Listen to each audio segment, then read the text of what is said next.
Good morning, guys. This is your second class of subject verb agreement with the vocabulary. It's a 1 hour batch that I've been teaching you on this channel, that is Life I Study. Myself, Abhinav Nirwal, and I'm back with you with 20 more words. And I hope that last 20 that I have taught you, you'll be well reminded of that, and you will be learning that so as these 20 words from now.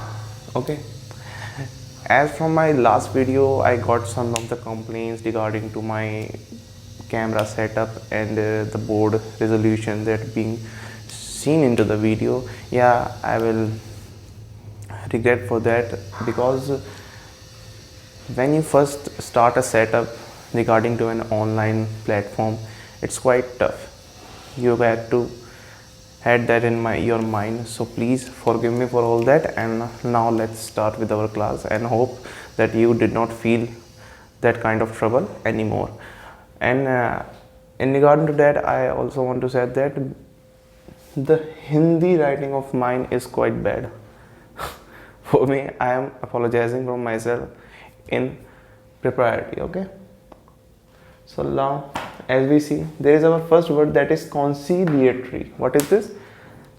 मैंने आपको उस दिन भी बताया था, मेरी pronunciation पे आप लोगों को बहुत ज़्यादा ध्यान देना है. ये this word is conciliatory. What is this? This is conciliatory. Conciliatory is nothing but peace making. मैंने कहा था आपको सिर्फ हिंदी का वर्ड है ना, एक बार समझ लो, भूल जाओ. मैंने क्या कहा, अगर मैं conciliatory कह रहा हूँ तो आपको क्या आना चाहिए दिमाग में, डायरेक्ट आपके दिमाग में आ जाने से, conciliatory that is peace making, शांतिकर, मतलब कोई मैत्रीपूर्ण तरीके से कोई बात को निपटा देना, हो जाना, that are conciliatory. तो conciliatory is the first word, that means peace making. Now our second word is squander. Our second word is squander. Squander is nothing but waste, splendor. Here the waste is in the sense of waste of money. Okay,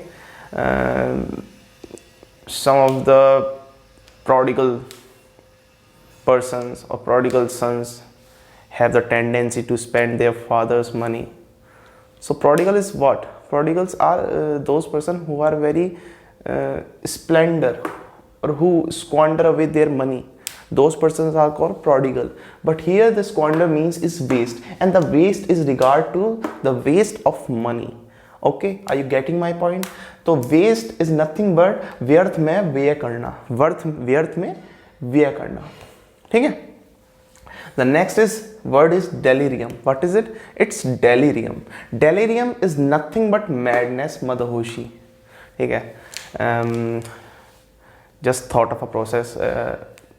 Sometimes you are that much of happiness come around to you, you feel like delirium. ठीक है. Delirium is nothing but madness. Not that kind of madness. Yeah, it can be related to by if you are intoxicated, and that madness could also include in delirium. It could be. Okay, not a hard and fast rule. The next is culpable. The next word is culpable. Culpable is nothing but reproachable. Reproachable लोग होते हैं गुनाहगार. अभी हमने कुछ दिनों पहले एक वर्ड पिछली क्लास में पढ़ा था, felon. So can felon use for culpable? Yes, it is. It will. Culpable can be used in a place of felon, and same as reproachable. गुनाहगार. मैंने felon का आपको उस दिन भी मतलब बताया था. felon वो लोग होते हैं जो felony कमिट करते हैं, जो क्राइम कमिट करते हैं. those are called felon. Wicket हमने वहाँ पे उसका मतलब लिखा था. ठीक है. Heckle. What is the word? Heckle. Heckle is nothing but harass by asking question. कुछ लोग होते हैं, आप मान लिया आपके घर में कोई छोटा बच्चा है, आपके मामा का बच्चा आ गया, कोई आ गया, छोटा बच्चा आ गया, वो आपसे क्वेश्चन पूछ के सिर में जो दर्द कर देता है ना, उसके लिए हम यूज़ करते हैं वर्ड हैकल. तो आप कहते हैं ना, mom this kid is heckling me down. तो आप क्या कह रहे हो, मम्मी ये लड़का मुझे बहुत परेशान कर रहा है प्रश्न पूछ के. तो हैकल का है ना डायरेक्ट सेंस आता है परेशान करने से, हैरेस करने से, जो आस्किंग बाय आस्किंग क्वेश्चंस, प्रश्न पूछ कर. ठीक है. नेक्स्ट वर्ड है हमारा यहाँ पर डेबोनेयर.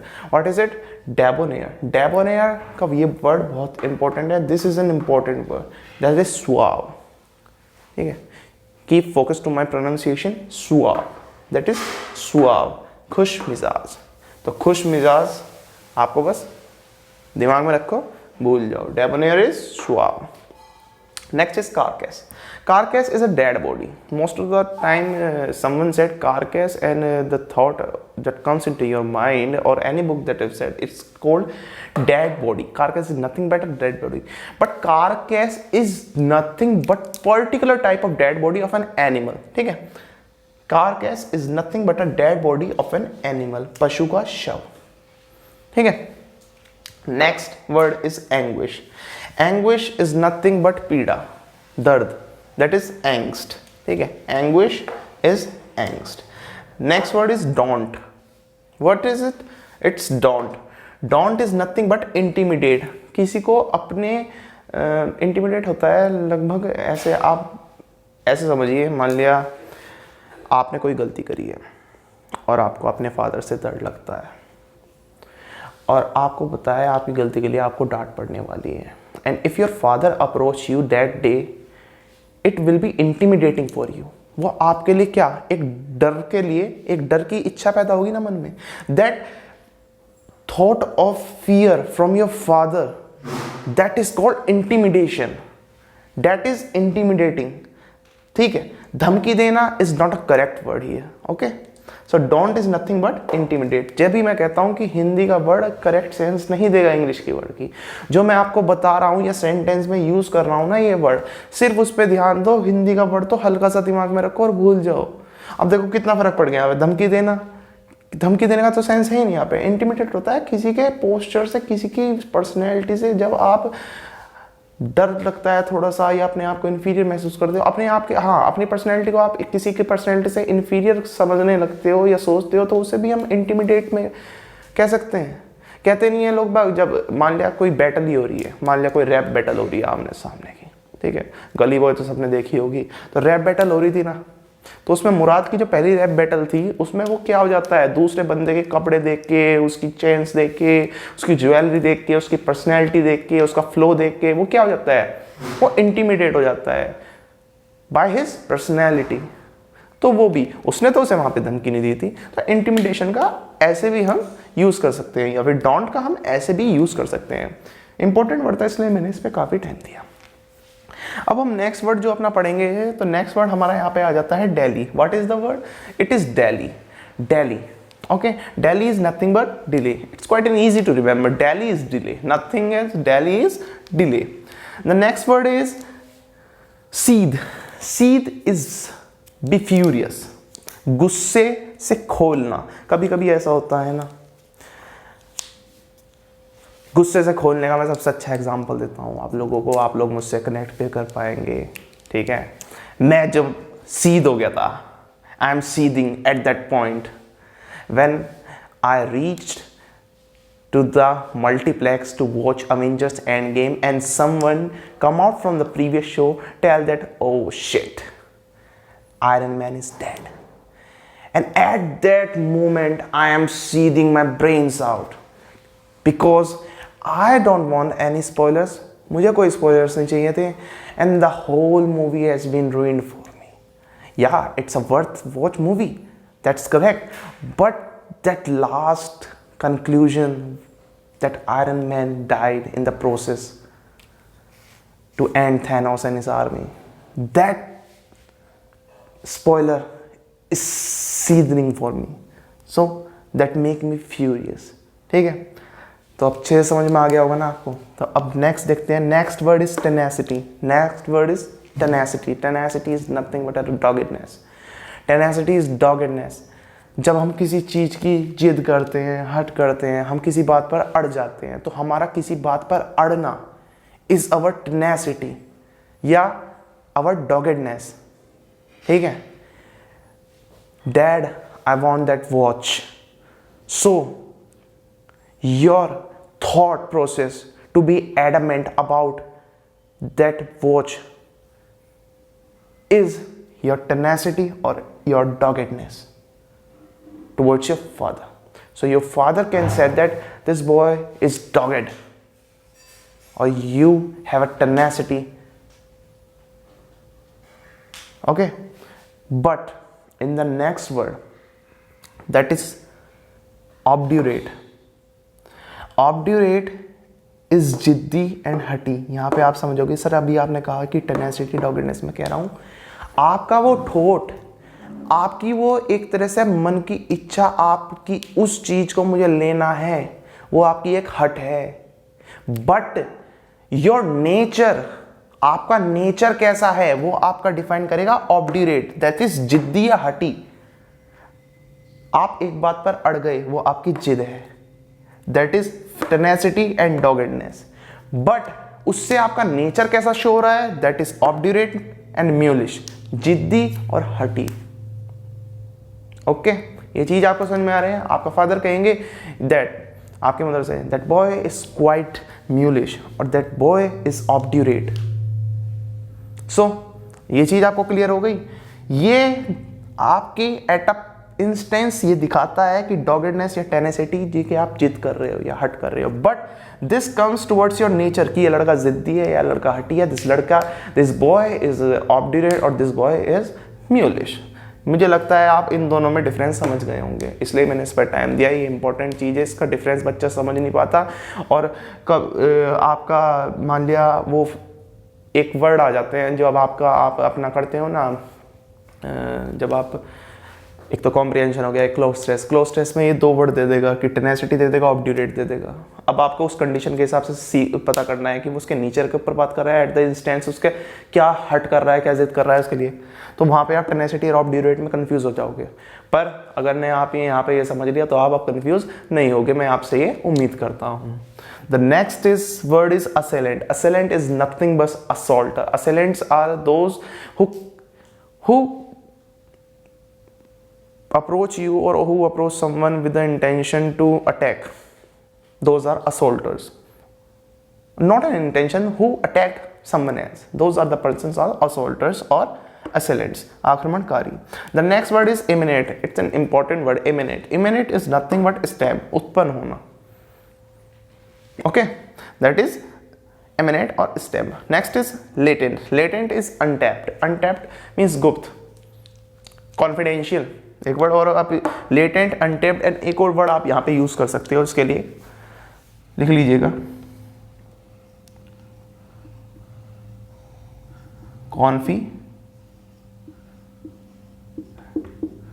कॉन्फिडेंशियल. ठीक है बच्चों, तो कॉन्फिडेंशियल भी हम लेटेंट या अनटैप्ड के लिए यूज कर सकते हैं. नेक्स्ट वर्ड है हमारा रैप्सोडी. नेक्स्ट वर्ड क्या है हमारा, rhapsody.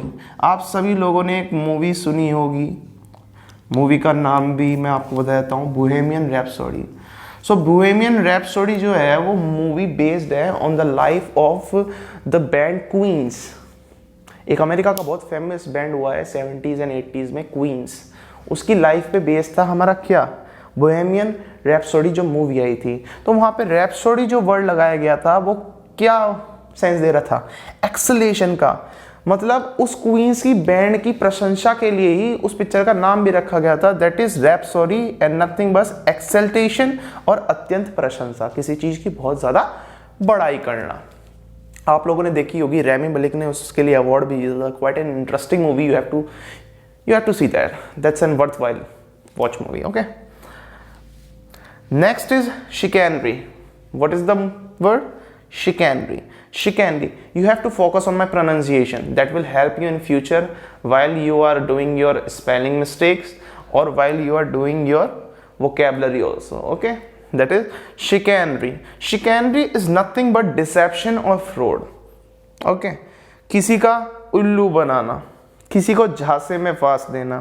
That is nothing but chicanery. Okay? The next word is babble. The next word is babble. Babble is talk incoherently. What is talk incoherently? या तो इसमें babble आपका दो तरीके से यूज हो सकता है. If a person is somnambulist, let's take an example. If a person is somnambulist, somnambulists are those person who is sleepwalk and he's in, if his subconscious is half working or half conscious, then sometimes in our sleep we start talking. So that could not be called talking. It is babbling. बकवास बड़बड़ाते रहते हैं हम, that is बकवास करना. तो talk इनकॉरेंटली या ये तुतलाने के लिए भी हो जाता है यूज. किसके लिए हो जाता है? तुतलाने के लिए भी हम यूज कर सकते हैं किसे? बैबल को. And the last word is abjure. Abjure is renounce. ये एब्ज्योर और रिनाउंस वर्ड जो यूज होता है ये त्यागने के लिए हम यूज करते हैं पद को. वेदर इट्स योर पोजिशन और whether it's a throne of a king. Okay, तो हम इसका यूज कर सकते हैं किसका? एब्ज्योर का, रिनाउंस का. बच्चों मैं आपको दिन के 20 वर्ड पढ़ा रहा हूँ और मैं आपसे ये उम्मीद रखता हूँ कि आप 20 के 20 वर्ड वो याद कर लोगे. ठीक है. अगर आपको ये चीज़ नहीं चाहिए कि सर हमें तो वोकैबुलरी नहीं चाहिए, क्योंकि ये वोकैबुलरी मैं वो दे रहा हूँ जो आएगी. हर जगह से मत पढ़ो, 10 किताबों में से वोकैबुलरी मत रटो. मैं इतना कह रहा हूँ, जो 1000 से ऊपर बड़ी सी क्लास में करा दूंगा वो पढ़ लेना. उसके बाद प्रीवियस ईयर बताऊंगा, प्रीवियस ईयर वाले पढ़ लेना. काम खत्म, पैसा हजम. कोई पेपर का वोकैब नहीं छूटेगा. ठीक है. इसमें द हिंदू की भी वोकैब इंक्लूड हो जाती है. इसमें मुझे टाइम लगता है. अगर ये नहीं चाहिए तो मुझे बता देना, मैं नहीं बनाऊंगा. बट अगर मैं यहाँ पे लिख रहा हूँ, इसके ऊपर 20 से 25 मिनट अपनी खर्च कर रहा हूँ, तो मैं आपसे ये उम्मीद करता हूँ कि आप लोग इसको याद करेंगे डेली के डेली. 20 वर्ड ज़्यादा नहीं होते. ठीक है. तो एक बार मैं आपको पूरा फ्रेम दे देता हूँ इसका, जिससे आप इसे पॉज करके वीडियो को लिख भी सकें. तो ये आपका पूरा फ्रेम आ गया होगा. Okay, let me give you a frame of this. So here you can pause your video and you can write all the words with their spelling, okay? And when you write those words, try to pronounce it, okay? So that's it for the vocabulary section today. Now we will move to what? Our subject verb agreement. Okay guys?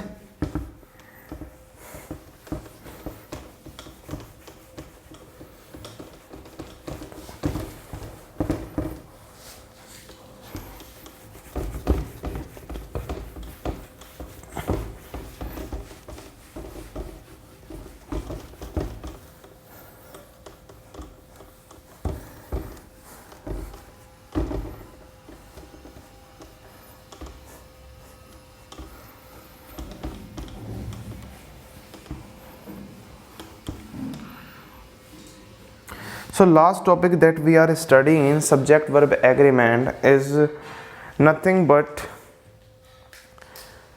I told you what are the conditions when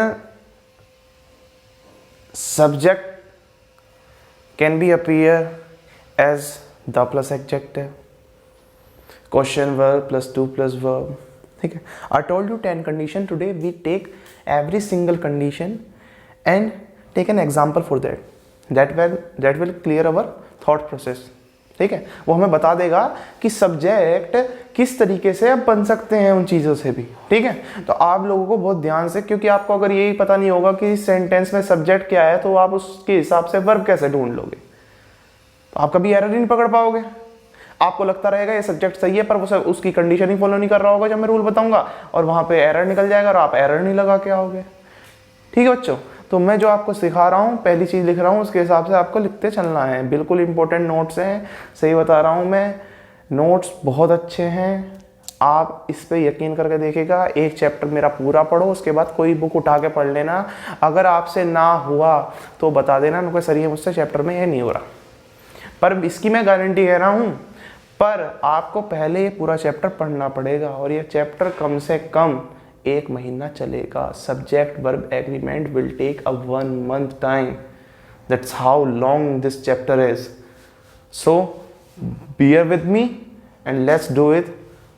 Okay, so first one that we talk about here is, first one is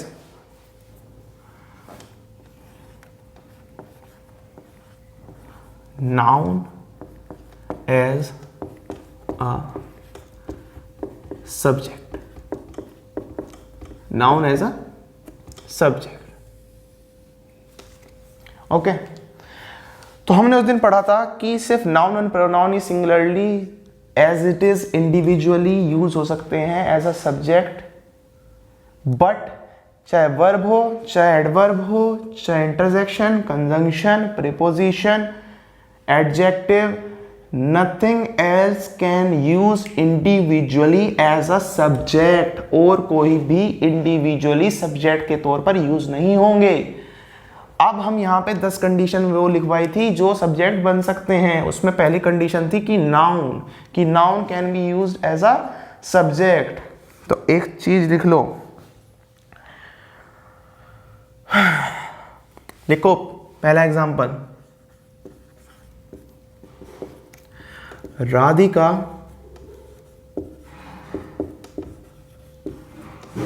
is in love with Ram.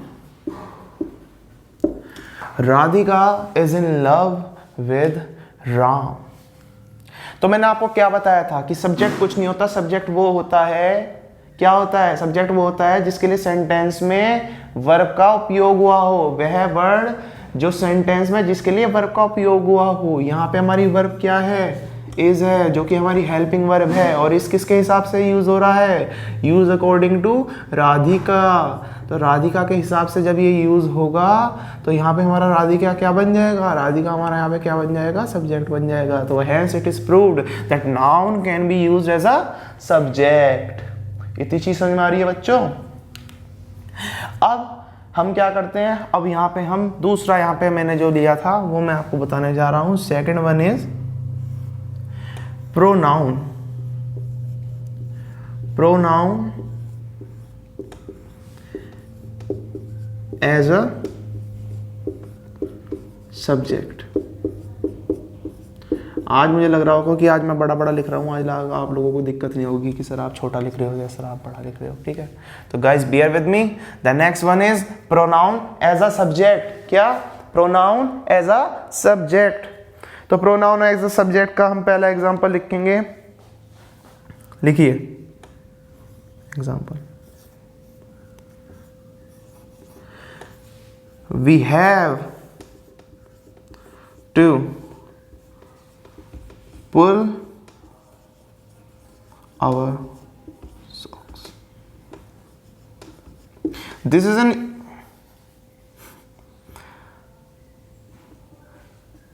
idiom here. Pull up our socks. To pull our socks is nothing. What does it mean? To improve your level. इसका मतलब लिख लेना, ये एक idiom बन जाता है यहाँ पे, ठीक है।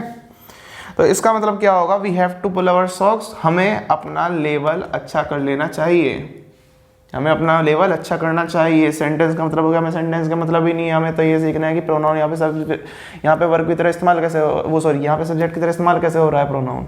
तो हमने क्या देखा, सबसे पहले हम देखते हैं कि सब्जेक्ट में वर्ब कौन सी है। तो सब्जेक्ट वो पूरे सेंटेंस में वर्ब कौन सी है, सेंटेंस में वर्ब हमारी कौन सी दिखाई दे रही है, हमें दिखाई दे रहा है हैव हमारी यहाँ पे क्या हो गई है, हेल्पिंग वर्ब। और हैव किसके हिसाब से आई है, यहाँ पे हैव आई है किसके हिसाब से, वी के हिसाब से आया है। तो किसके लिए यूज हुआ है, वी के लिए यूज हुआ है, क्या, हमारी हेल्पिंग वर्ब हैव। तो हमारा वी क्या हो जाएगा, वी हमारा हो जाएगा क्या बच्चों, सब्जेक्ट। और वी क्या था, वी होता है प्रोनाउन। क्या होता है, प्रोनाउन। सारे प्रोनाउन पढ़ाऊंगा प्रोनाउन चैप्टर में, हमारा 5वां चैप्टर चलेगा प्रोनाउन, समझे बच्चों। तो ये हो गया, समझ में आ गया इतनी चीज, ठीक है। इसे लिख लीजिए आप लोग। अब लिखोगे कैसे, लिखोगे आप लोग इसे पॉज कर कर वीडियो को, ठीक है। मैं आपको फिर से एक फ्रेम दे देता हूं पूरा। आज मैं बोर्ड पर उतना ही लिख के चलूंगा जितना आप लोगों को नजर आ जाए, ठीक है। जैसे आप लोगों को मुझे कमेंट में आप बताओ, मुझे वैसे पता चलेगा, मैं उस हिसाब से अपनी क्लास को इम्प्रोवाइज करूंगा। ओके गाइस, चलो। सो हमने 2 चीजें तो पढ़ ली, अब हम तीसरी चीज की ओर जाते हैं। किसकी तरफ जाते हैं, तीसरे पार्ट की तरफ, या तीसरी कंडीशन की ओर जाते हैं हम, ठीक है।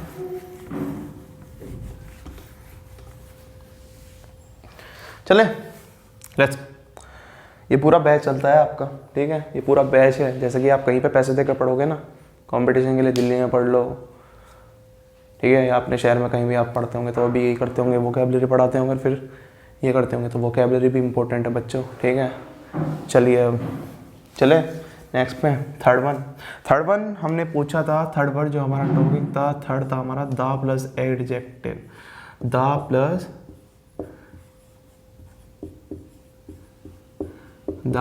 Adjective as a subject.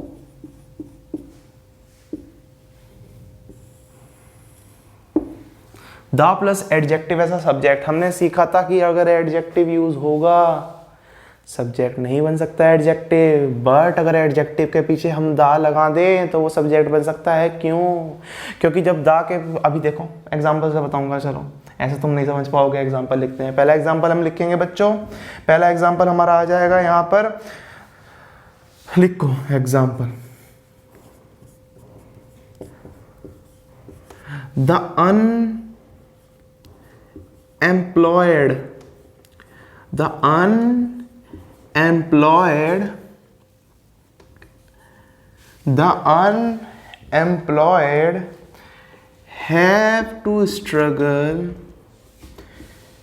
have to struggle for everything। अब देखिए आप यहां पे जब अनएम्प्लॉयड जो हमारा एडजेक्टिव है, दिस इज अवर एडजेक्टिव, अगर मैं यहां से दा हटा लूं तो there is an error, because adjective can not be used as a subject. But when I add the word the with adjective, at that instance the unemployed जो है, अब यहां पे वो हर एक अनएम्प्लॉयड के बारे में बात कर रहा है। ये यहां पर एक तरह से कलेक्टिव हो गया। क्या हो गया? ये एक तरह से कलेक्टिव नाउन हो गया। पूरा अनएम्प्लॉयड जितना भी है, इसमें सब अनएम्प्लॉयड इकट्ठे हो गए, सब अनएम्प्लॉयड इसमें आ गई समझ में। तो ये हमारा सब्जेक्ट बन गया। आप देख लो, जब सब इकट्ठे हो गए तो कलेक्टिव नाउन बन गया। तो यहाँ पे ये हैव क्या था? हैव दी हमारी हेल्पिंग वर्ब, और हेल्पिंग वर्ब के हिसाब से हमने क्या है? सब्जेक्ट लगाया। तो ये हमारा क्या हो गया? ये हमारा हो गया सब्जेक्ट। आ गया समझ में? क्योंकि वर्ब किसके लिए यूज होगी यहाँ पर? सिर्फ हमारा सब्जेक्ट के लिए। और क्या वर्ब सही है सब्जेक्ट के हिसाब से? हाँ सही है। एक और एरर बन सकता है इसमें, अगर यहाँ पे हैव की जगह हैज रहता, पीछे द अनएम्प्लॉयड रहता, यहाँ पे हैज रहता।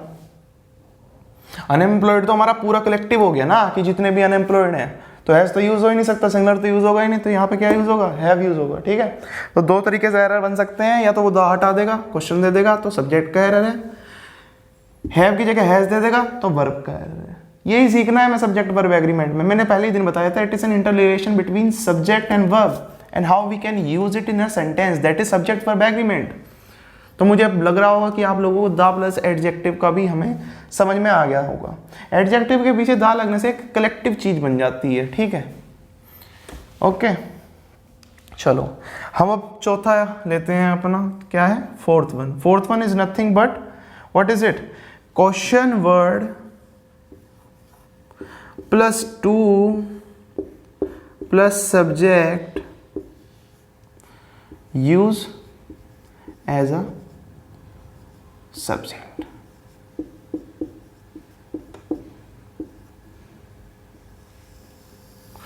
अब आप कहोगे सर यहाँ तो सब्जेक्ट है, फिर सब्जेक्ट बनाने की क्या जरूरत है? नहीं, मैं ये नहीं कह रहा हूं कि सब्जेक्ट है, चलो मैं आपकी बात मान गया, ये सब्जेक्ट कुछ भी हो सकता है यहाँ सब्जेक्ट में, बट ये जो सब्जेक्ट होगा ना, ये या तो नाउन होगा या ये प्रोनाउन होगा। नाउन या प्रोनाउन के अलावा इस सब्जेक्ट में और कुछ नहीं आ सकता। बट कलेक्टिवली यहाँ पर हमें सब्जेक्ट ये देखना है कि क्वेश्चन वर्ड प्लस 2 प्लस उसके साथ अगर कोई सब्जेक्ट जुड़ जाए, that subject can be what? A noun और प्रोनाउन। ये लिख लेना आप लोग, ठीक है। हम कंडीशन पढ़ रहे हैं कि ये चीजें भी सब्जेक्ट बन सकती हैं। तो कलेक्टिवली ये क्या बनेगा? हमारा एक सब्जेक्ट क्रिएट हो जाएगा पूरा। आई समझ में? ये पूरा एक सब्जेक्ट क्रिएट हो जाएगा इतना। ठीक है, इसका एग्जांपल लिखो, एग्जांपल से समझते हैं। एग्जाम्पल लिख लो।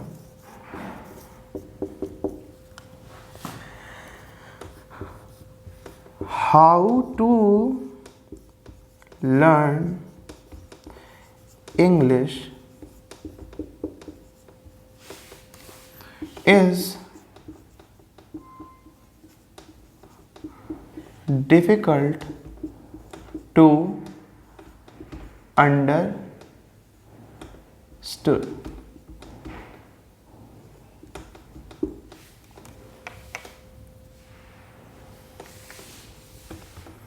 So ये मैंने सेंटेंस लिखवाया आपको। How to learn English is difficult to understand. अब यहां पे वर्ब आ गई, ये वर्ब यूज होगी किसके लिए? सब्जेक्ट के लिए। अब हमें सब्जेक्ट ढूंढना है, तो यहां पर आप नहीं कहोगे ये वर्ब जो यूज हो रही है सर इस इंग्लिश के लिए यूज हो रही है, ये जो सब्जेक्ट है हमारा ये इंग्लिश नहीं, ये गलत है। ये इज यहां पर इंग्लिश के लिए यूज नहीं हो रहा। यहाँ पर आपको तुरंत याद आना चाहिए कि सब्जेक्ट होने की एक मैंने कंडीशन पढ़ी थी कि question word plus two plus subject जहाँ पे होगा उसके हिसाब से वर्ब का इस्तेमाल करके, तो वो भी हाँ सब्जेक्ट की एक कंडीशन फॉलो करेगा। क्या? Question word plus two plus subject. तो देखो, is it a question word? Is it a two? And there is your subject.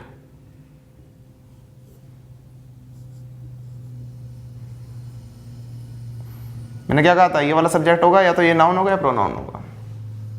कर रहा है फॉलो कंडीशन? तो this whole collectively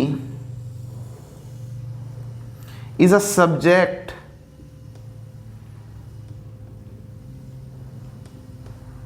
of sentence. और ये जो इज भी इस्तेमाल हो रहा है ना यहाँ पे, ये इस पूरे के लिए इस्तेमाल होगा। आपको इस पूरे को किसकी तरह ट्रीट करना है? As a single subject. As a single subject आपको इसके लिए ट्रीट करना है, इसको ट्रीट करना है। अभी देखो ऐसी तरीके से दो सब्जेक्ट बन जाएंगे, वहाँ पे वर्ब प्लूरल आ जाएगी, देख लेना, वो भी सिखाऊंगा मैं आपको, ठीक है। सब्जेक्ट ऑफ सेंटेंस है, ये हमारी यहाँ पे हेल्पिंग वर्ब हो गई। आप लोग इसे लिख लेना साफ साफ, ठीक है। एक मैं आपको पूरा फ्रेम दे रहा हूँ, दिख रहा होगा आप लोगों को। अब मैं इसे रब करने जा रहा हूँ, ठीक है भाई। तो ये आज हमारा हो गया, ये इसमें हो गया, चौथा पॉइंट हो गया हमारा, ठीक है।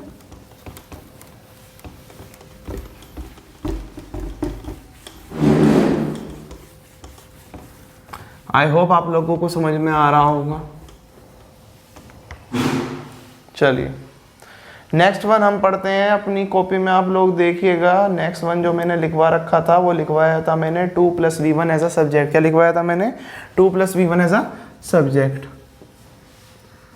2 + V1 एज अ सब्जेक्ट।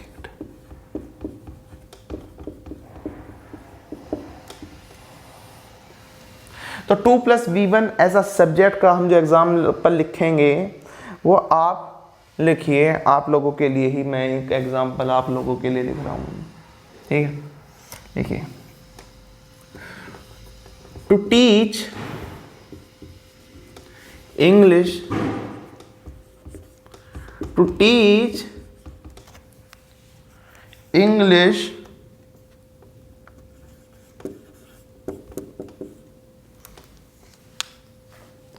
या आप लोगों के लिए बना रहा हूँ, तो छोड़ो इंग्लिश बाद में लिखेंगे। आप लोगों के लिए है ना, तो आप लोगों के लिए लिखो। मैं ये ना आप एट द मोमेंट आपके लिए एग्जाम्पल बना रहा हूँ, ठीक है। कभी आप सोचो सर को कुछ आता नहीं, आप लोगों के लिए बना रहा हूँ।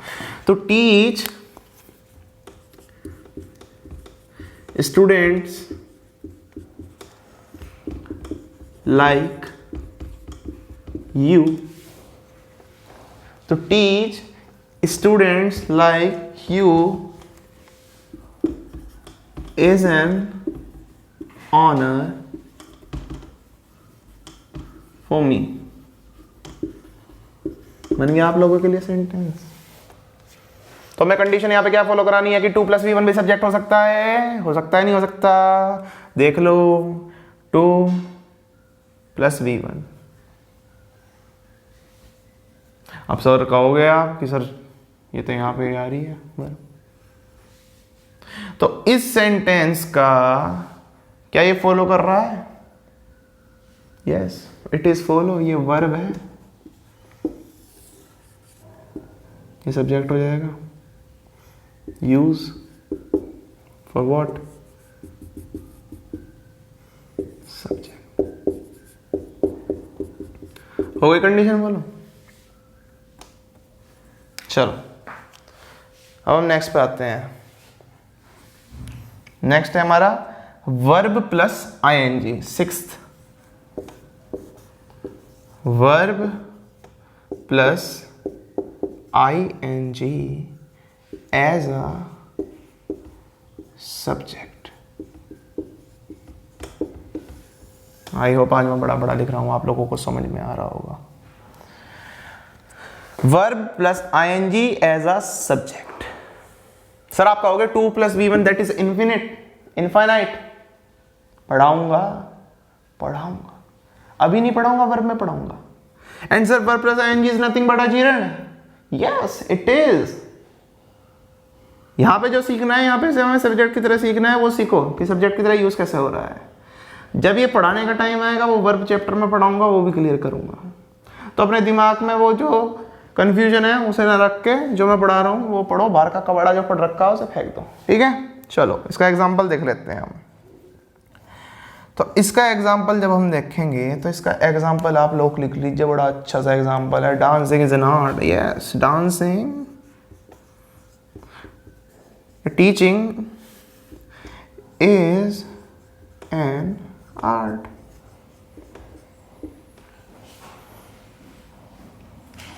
क्या है ये? फॉलो कर रहा है कंडीशन। वर्ब यहाँ पे डांस हो गया, प्लस आईएनजी की कंडीशन फॉलो कर दी। तो इन होल ये क्या क्रिएट कर दिया इसने? एक यहाँ पे सब्जेक्ट क्रिएट हो गया। क्या इस सब्जेक्ट के हिसाब से यहाँ पे हेल्पिंग वर्ब भी सही है? बिल्कुल सही है।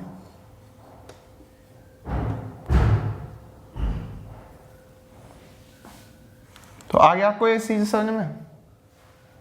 अभी आप समझते चलो बिल्कुल आराम से। ठीक है, अब हम 7वां पढ़ते हैं। क्या पढ़ते हैं हम? 7th। कोई बच्चा अपने दिमाग में बिना कॉपी खोले बता सकता है 7th मैंने क्या लिखवाया था? है कोई बच्चा जो अपने दिमाग में बिना खोले निकाल सकता है कि मैंने 7th क्या लिखाया था? बता सकता है कोई? 7th था question word plus subject plus word. क्या था? Question word plus subject plus verb as a subject.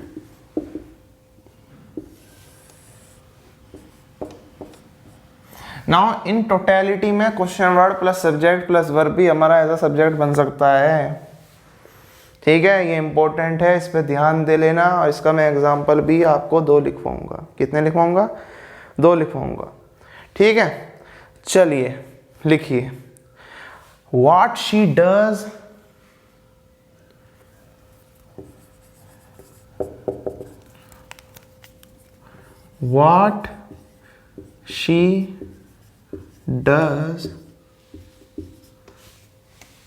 वह जो भी करती है, जो कुछ भी वो करती है, डज इफेक्ट, वो जो भी करती है उससे मुझे असर पड़ता है। वो जो भी करती है उससे मुझे असर पड़ता है। वाह, कौन क्या करती है? पूछ लो भैया इससे, किसने क्या कर दिया इसके साथ। तो अब यहां पे देख लो, क्या ये क्वेश्चन वर्ड है? बिल्कुल है जी। अरे क्या यहाँ पे सब्जेक्ट है? ये सब्जेक्ट के लिए भी आपको मैंने पहले ही बता दिया क्या कि ये सब्जेक्ट या तो नाउन आएगा या प्रोनाउन आएगा। हाँ आ गया, प्रोनाउन है जी। उसके बाद क्या वर्ब है? हाँ जी वर्ब आ गई जी, डज वर्ब आ गया जी। सो इन टोटलिटी ये जो है व्हाट शी डज, ये क्या बन गया हमारा? कंप्लीटली एज अ सब्जेक्ट बन गया है। ये सब्जेक्ट ऑफ सेंटेंस लिख लेना, subject of sentence, subject of sentence बन गया है। और क्या डज इसके हिसाब से सही है? बिल्कुल सही है। ये हमारी यहाँ पे क्या है? ये हमारी हेल्पिंग वर्ब है और डज इसके हिसाब से बिल्कुल सही यूज हुआ है। समझ गए? समझे? अब इसमें ही देख लो कि इतनी बड़ी चीज को प्लूरल भी कैसे बना सकते हैं हम। देखो अगला एग्जाम्पल। ये एग्जाम्पल जरूर आपकी गर्लफ्रेंड आपको कहती होगी जब लड़ाई होती होगी। क्या कहती होंगी? लिखे, व्हाट यू से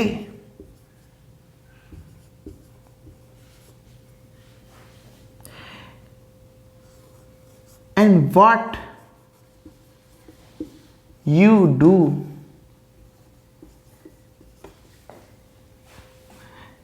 is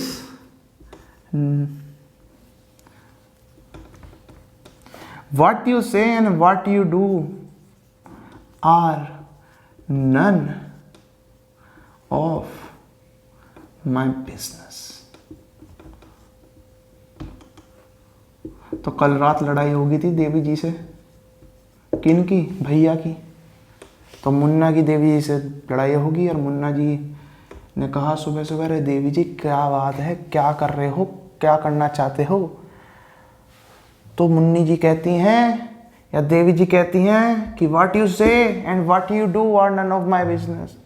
तुम कुछ भी बोलते हो, कुछ भी करते हो, मेरी कोई मतलब नहीं है। I don't give a damn about that. Okay, तो अब बेटा देख लो, ये सब्जेक्ट एक बन गया।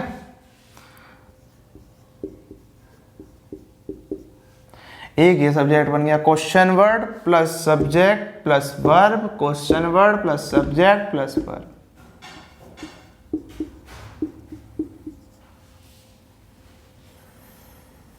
अगर मैं ये ना लिखता ना यहाँ पे अब तक, तो आप लोग ये कहते सर ये तो आर लग गया, गलत हो गया। नहीं गलत हुआ, ये आर इन दोनों के लिए यूज हो रहा है क्योंकि यहाँ पे प्लूरल हो गया ना। अब सब्जेक्ट, दो सब्जेक्ट आ गए ना, तो आर क्या है? हेल्पिंग वर्ब है, बिल्कुल सही यूज हो गई। तो एरर ऐसे भी बन जाते हैं यहाँ पे, ठीक है। तो अब समझ में आ गया होगा आर क्यों यूज हुआ, क्योंकि दो सब्जेक्ट है, प्लूरल है ना। चलो इसे मिटा देते हैं, पॉज करके लिखते रहना, ठीक है भैया। पॉज जब आप करोगे वीडियो तो लिख लेना, कोई दिक्कत नहीं आएगी आपको। मैं आपको फ्रेम पूरा दे देता हूँ एक बार, ठीक है। अब हम कौन सा लिखेंगे? अब लिखेंगे हम number 8, number 8, all plus subject plus verb. क्या? All plus subject plus verb as a subject. Teacher बहुत हैं यूट्यूब पे, इतना चैलेंज दे रहा हूँ, मेरे जितना मेहनत करके दिखा देना, अब मेरे जितना कंटेंट देकर दिखा देना। अगर कोई टीचर दे रहा हो यूट्यूब पे इंग्लिश पढ़ाने वाला, जाओ, ठीक है। इतना मेरा वादा है, कोई टीचर अगर इतना कंटेंट दे रहा हो जितना मैं दे रहा हूँ और इस लेवल का पढ़ा रहा हो ना तुम्हें, तो मुझे बता देना, ठीक है बच्चों। इतना ही बता रहा हूँ मैं तुम्हें। कोई नहीं पढ़ाएगा ये सब्जेक्ट वर्ब एग्रीमेंट में, कोई नहीं पढ़ाता। ये रूल लिखवाने शुरू करते हैं, कोई नहीं बताता कि सब्जेक्ट की इतनी कंडीशन हो सकती हैं। देख लेना बड़ा से वाला चैनल, मैं नाम तो नहीं लूँगा चैनलों का, क्योंकि अच्छी बात नहीं, वे भी अपने स्तर पे अच्छी मेहनत कर रहे हैं, कोई दिक्कत नहीं है। सब टीचर अपनी तरफ से अच्छा देता है, पर इतना मैं ये कहना चाह रहा हूँ, कंपैरिजन करके देख लेना कि मेरी जितना कोई मेहनत कर रहा है क्या, मेरे जितना कोई इतना डीप में जाके पढ़ा रहा है क्या। मुझे नहीं है कि मैं 10 दिन में चैप्टर खत्म करना है, क्या मैं रेलवे के लिए पढ़ा रहा हूँ, ना ना ना। मैं तो आपको SSC सीजीएल जो अगले साल मई में होना, मैं तो तब तक के लिए पढ़ा रहा हूँ। तो मेरा कोर्स भी भले ही डीप में चलेगा, और इसलिए मेरे कोर्स में टाइम लगेगा। मैं नहीं है कि मैं सब्जेक्ट वर्ब एग्रीमेंट 10 दिन में खत्म कर दूँ, ना भैया ना, ऐसे नहीं होने का। एक दिन में उतना पढ़ाऊंगा जितना तुम पढ़ सको और रिवाइज कर सको, उतना पढ़ाऊंगा एक दिन में तुम्हें, और डीप में पढ़ाऊंगा। चलो भैया, अगला पॉइंट जो हमने कहा कि all plus subject plus verb हमारा यूज हो सकता है। मैंने सब्जेक्ट में 10 बार बता दिया, यहाँ पे जो सब्जेक्ट यूज होंगे वो नाउन या प्रोनाउन यूज होंगे, और कोई यूज नहीं हो सकता, ठीक है भैया। तो अब इसका छोटा सा एग्जाम्पल देख लेते हैं। All I have is yours. कितनी अच्छी बात कह दी मैंने। All I have is yours. जो भी मेरा है बच्चों वही तुम्हें पढ़ा रहा हूँ, तो जो मेरा है वही तुम्हारा है, ठीक है भैया। एग्जाम्पल आ गया तुम लोगों का, all I have is yours. तो देख लो भैया, ऑल आ गया, सब्जेक्ट भी आई के रूप में आ गया, और वर्ब हैव भी आ गई। ये बना हमारा सब्जेक्ट वन। सब्जेक्ट वन, तो एक ही सब्जेक्ट है, तो एक सब्जेक्ट के लिए इज बिल्कुल सही आ रहा है, हेल्पिंग वर्ब सिंगुलर्स बिल्कुल सही यूज हुई है, तो बन गया सेंटेंस तुम्हारा। अब मैं यहाँ कहता all I have and all my parents have, तो दो बन गए ना, all I have and all my parent have is yours. तो वहां पे इस गलत हो जाता, वहां पे क्या था, आर योर्स। इतनी चीज समझ में आ गई ना कैसे बन जाएंगी चीजें, ठीक है। चलो जो मैं एक एक वर्ड कर रहा हूँ सभी सुन लेना ध्यान से, बिल्कुल कान में लगाओ, क्या लगाओ, ईयरफोन लगाओ और सुनो, ठीक है। घर पे 50 इंच का एलईडी होगा, उस पर चला के वीडियो देखो, ठीक है। 9th लिखते हैं, क्या लिखते हैं, लिखो that plus subject plus verb as a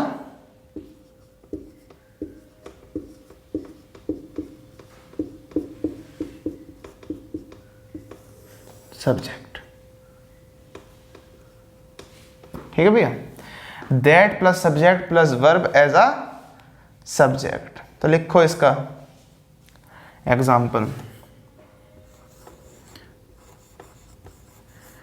date Ravindra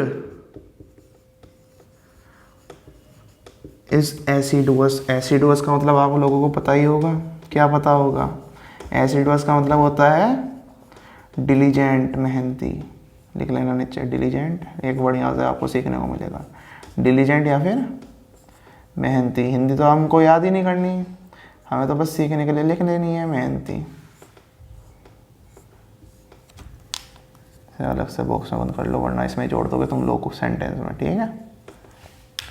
तो डेट रविंद्र इज एसिडुअस। ये रविंद्र कौन है, ये चेन्नई सुपर किंग वाला कौन है, ये रविंद्र जडेजा है।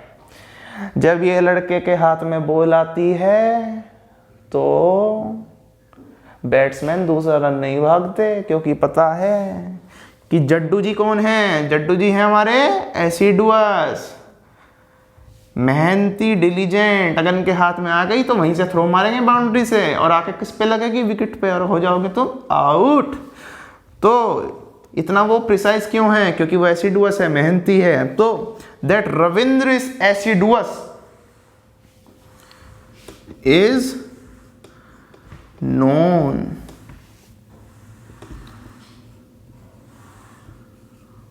to all players।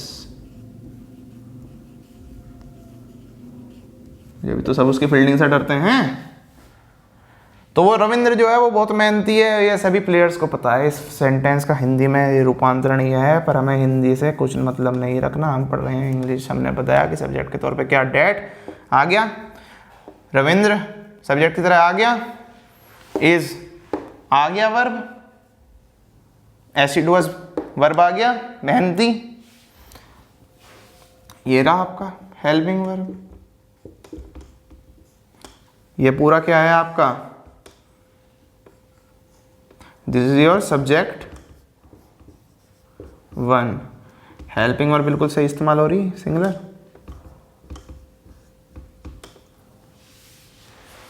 तो ये हमारा 9वां हो गया। इसके बाद हमने लिखवाया था लास्ट वाला, कॉपी मत पलट कर देखना बच्चों अपनी, ठीक है। ऐसे ही बता देना, बिल्कुल भी कॉपी पलट के मत देखना, बिल्कुल भी मत कॉपी पलट कर देखना बच्चों जी, बिल्कुल मत देखना। बता सकता है कोई 10वां? अपने मन में ही बता दो, मुझे नहीं बता सकते तो अपने मन में ही बता दो। क्या है 10वां, क्या था? 10वां था ऑल प्लस दैट प्लस क्या, अबे अब तो बता दो, subject plus verb as a subject. पता चल गया बच्चों? All plus that plus subject plus verb as a subject. और इसका एग्जाम्पल लिखो, लिखो example. All that he can do has been done already.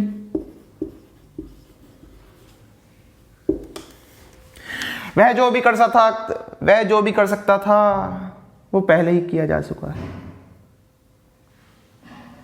इस सेंटेंस का हिंदी रूपांतरण यह था जिससे हमें कोई मतलब नहीं है। हमें क्या देखना है कि क्या ये सब्जेक्ट बन रहा है? हाँ जी हाँ, बिल्कुल सेंटेंस बन रहा है। कैसा बन रहा है कि ऑल आ गया, डेट भी आ गया, फिर हमारा सब्जेक्ट आ गया in the shape of pronoun, और हाँ जी हाँ वर्ब भी आ गई। तो all that plus subject plus verb, all that plus subject plus verb, ये पूरा क्या बन गया हमारा? सब्जेक्ट वन बन गया। सिंगुलर सब्जेक्ट है तो उसके हिसाब से सिंगुलर वर्ब हैज आ गई, बिल्कुल सही यूज हो गया। तो ये मैंने आपको 10 चीजें बताई हैं। 10 चीजें क्या बताई हैं? 10 चीजें ये बताई हैं कि ऐसे 10 तरीकों से हमारा क्या यूज हो सकता है, हमारा सब्जेक्ट बन सकता है। और इंडिविजुअली जो सब्जेक्ट बनेगा वो क्या बनेगा? लिख लो, दिमाग में छाप लो। या तो वो नाउन रहेगा इंडिविजुअली, या फिर प्रोनाउन रहेगा। इनके अलावा और कुछ नहीं रहेगा। इनके अलावा जो सब्जेक्ट बनेंगे वो मैंने आपको 10 कंडीशन ही लिखवा दी, और बाकी जो आगे हैं वो मैं आपको पढ़ाऊंगा। ठीक है बच्चों, इतना चीज़ समझ में आ गई। अगर इन 10 कंडीशन में से कोई सब्जेक्ट बन के आ गया तो एरर मत लगा देना। अगर मुझे पढ़ने में अच्छा नहीं लग रहा तो मैं एरर लगा दूं, नहीं, ये बन जाएंगे भैया, 10 की 10 कंडीशन सब्जेक्ट बन जाएंगी। चलो बच्चों अब आगे बढ़ते हैं। 10 कंडीशन हमने पढ़ ली। अभी थकना नहीं है, अभी रोना नहीं है। क्या नहीं करना? अभी थकना नहीं है, अभी रोना नहीं है। ठीक है भैया। अब थोड़ा सा यार वर्ब पे भी ध्यान डाल लो। देखो इतना याद तक पढ़ लिया, थोड़ा सा वर्ब भी पढ़ लेते हैं, है ना। सब्जेक्ट तो हमने थोड़ा सा देख लिया, सब्जेक्ट का ओवरव्यू, और वर्ब का ओवरव्यू देखते हैं। वर्ब लिख लीजिए ऊपर, वर्ब। वर्ब साहब जो आपकी होती है वो 2 तरह की होती है। वर्ब इज आइदर सिंगुलर और प्लूरल। वो बाद में पढ़ाऊंगा, वो वर्ब चैप्टर में आएगा। स्टेटिव वर्ब वगैरह जो रहती हैं, स्टेटिक वर्ब, एंटीएटिक वर्ब, ठीक है, वो बाद में पढ़ाऊंगा। आपको चिंता मत करना बिल्कुल। अभी जो हम इसमें देख रहे हैं सब्जेक्ट वर्ब एग्रीमेंट में जो पढ़ना वो है भैया singular verb, plural verb. Singular में लिख लो भैया, पहला क्या क्या आ जाते हैं? इज, एम, वाज, ठीक है, इज, एम, वाज, हैज, या फिर V plus V1 plus S या ES आ जाएगा। ठीक है, डज, जैसे कि एग्जांपल हो गया डू होता है ना, तो डू के साथ एस या ES लगा के क्या बन जाएगा? डज, तो सिंगुलर में आ जाएगा। अब प्लूरल में ऐसे लिख लो भैया, क्या लिखोगे? आर, वर, हैव, डू, ठीक है, या वी, व्हाट लिखेंगे यहाँ पे? मेन वर्ब, एम वी लिख रहा हूँ मैं, एम वी है मेन वर्ब। यार पूरा ही लिख दूँ, तुम में से बहुत होंगे दिमागदार एम वी को समझने की नहीं। मेन वर्ब विदाउट एस या ES, main verb without S या ES। ठीक है भैया, ठीक है भैया, मेन वर्ब विदाउट एस या ES। अब यहाँ पे एक डाल लो नोट, नोट लगा लेना 1000 रुपये का। कितने रुपए का? 1000 रुपये का नोट। लिखो मोडाल्स या फिर सेमी मोडाल्स या फिर इडियमेटिक मोडाल्स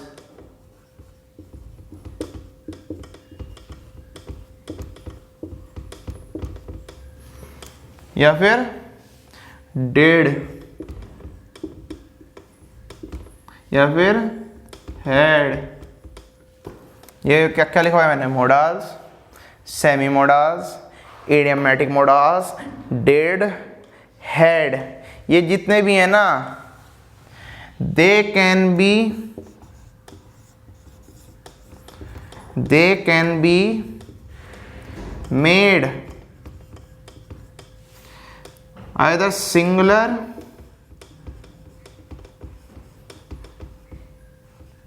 और प्लूरल। तो ये जितने भी है ना, चाहे मॉडल हो, सेमी मॉडल हो, इडियमेटिक मॉडल्स हो, डिड हो, हेड हो, ये भैया सिंगुलर और प्लूरल दोनों बन सकते हैं। ये चीज़ समझ में आ गई हो। जब भी मैंने यहाँ पर कितने का नोट लगवाया, 1000 रुपये का नोट लगवाया मैंने, जो अब चल रहा था भी नहीं। जब मैंने 1000 का लगवाया, चलता नहीं, वो लगवाएंगे हम तो, जो चलता नहीं, जो खराब रखा वो लगाओ, उससे नोट के लगा रहे हैं यहाँ, पैसे वेस्ट होंगे। चलो ठीक है भैया। एक और इसमें यहाँ लिख लेना बिंदु, एम जो होता है ना, जो मैंने ऊपर लिखवाया, इज ओनली फॉर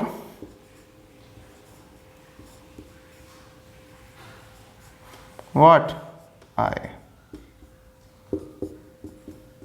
एम जो है वो सिर्फ किसके लिए होता है, आई के लिए होता है। ठीक है, ये लिख लिया नहीं लिख लिया? ठीक है भैया, ये फ्रेम बना लो। अब भाई ये हो गया आपका सब्जेक्ट का और वर्ब का ओवरव्यू। अब जरा एग्रीमेंट का ओवरव्यू ले लो और कल से अपने रूल्स स्टार्ट करेंगे मेन वाले। ठीक है, जो 60 से ज़्यादा रूल जाएंगे, 60 से ज़्यादा रूल हैं, फिर उनके सब रूल्स भी हैं। तो ये मैं जब भी बता रहा हूँ 1 महीना लगेगा, बहुत डीप में जाएंगे, चिंता मत मानो, पढ़ेंगे, ध्यान से पढ़ेंगे। जिसने एक बार पढ़ लिया, ज़िंदगी में कहीं पढ़ने की ज़रूरत नहीं है, ये मेरा वादा है। बस पढ़ लो तुम लग के, पढ़ लो भैया, पढ़ लो रे, हेडिंग डाल दो एग्रीमेंट। तो एग्रीमेंट हेडिंग डल गई। एग्रीमेंट को एक चीज़ और कह देते हैं, कनकर्ड। क्या कहते हैं, कनकर्ड भी कह देते हैं। क्या कहते हैं, कनकर्ड भी कह देते हैं। ठीक है भैया, तो एग्रीमेंट क्या होता है? सब्जेक्ट पढ़ लिया, वर्ब पढ़ लिया, अब एग्रीमेंट भी तो जान लो। एग्रीमेंट होते हैं 2 तरह के। कितने तरह के एग्रीमेंट होते हैं? 2 तरह के। एक होता है नोशनल एग्रीमेंट। क्या होता है? Notional agreement.